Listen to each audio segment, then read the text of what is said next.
Hej Magnus. Det är sällan som jag upplever att jag så fundamentalt har missbedömt en person så som jag uppenbarligen har gjort med dig under de 13 år som jag har känt dig. Jag räknade dig till en av mina närmaste vänner, men uppenbarligen betydde jag inte tillräckligt mycket för att du ens skulle orka bemöda dig att plocka upp telefonen och ringa och säga att du inte vill ha någon kontakt med mig.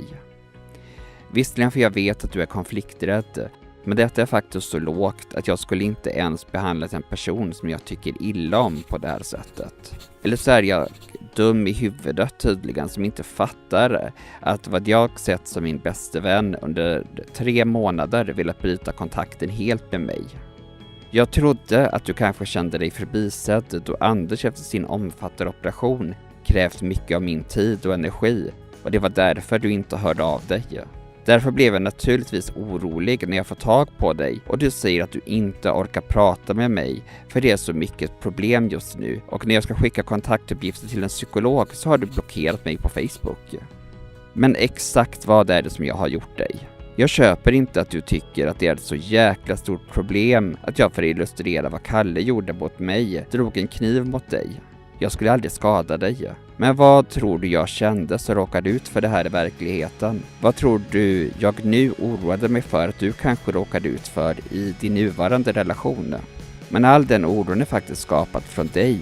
Det är du som har berättat om din pojkvän Sashas problem. Jag har faktiskt ingen uppfattning om honom. Jag kan bara anta att det förmodligen är så att du till honom har sagt saker som att Henry tycker jag ska göra slut med dig. Och likadant antar jag att du gjort med Vincent när det kommer till problem du upplevt att du haft med ert gemensamma boende. Just för att du är så konflikträdd att du vågar inte säga att det är vad du egentligen själv tycker. För jag speglar bara vad du har sagt till mig. Vilket för oss in på orsaken du säger att du vill bryta med mig. Att jag får med mig så mycket negativ energi i ditt liv och att du nu lever ett annat liv.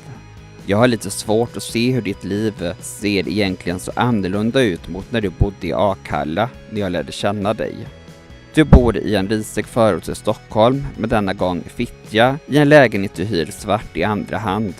Du har ett arbete som du vantrivs med och arbetar ihop med vad du själv anser är kattmatsmänniskor och du har en risig relation med ett socialfall som bor på ett boende som socialtjänsten anordnar. Det vill säga ungefär de 3 problem du ältade med mig i otaliga telefonsamtal under hösten är vad du faktiskt själv har valt att ha kvar.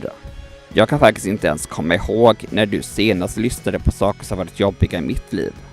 Vet du ens hur jag oroat mig över Anders cancersjukdom eller hur jag mer och mer känt att du inte kommer vidare i mitt arbete? Och när jag faktiskt pratar om vad jag upplevt som problem i mitt liv som alla turer jag hade runt Kalle så får jag slängt i ansiktet att du har aldrig varit så besviken på mig som när jag träffade honom. Tack för den. Så på vilket sätt har jag fört in någon form av negativ energi i ditt liv? Om det absolut jobbigaste jag utsatt dig för är incidenten med kniven så tycker jag faktiskt att jag måste vara en av de minsta problemen i ditt liv med tanke på all annan skit du står ut med. Men det är väl bara symptomatiskt på de många usla beslut som du alltid fattat under hela den tid vi känt varandra. Men det som jag verkligen tycker är riktigt lågt är hur du inte ens som en vuxen snart 40-årig man vågar ta den här diskussionen med mig. Jag kan inte känna någonstans att det ens funnits en tanke på hur känner Henrik inför det här. Vilket inte kan betyda annat än att jag inte har betytt lika mycket för dig som du gjort för mig. Men det är mitt problem. Jag känner dock att jag vill inte ha så egocentrerade och illojala personer som nära vänner eller ens i mitt liv och att jag kan bara beklaga att jag slösat bort otaliga samtalstimmar med dig under de här 13 åren.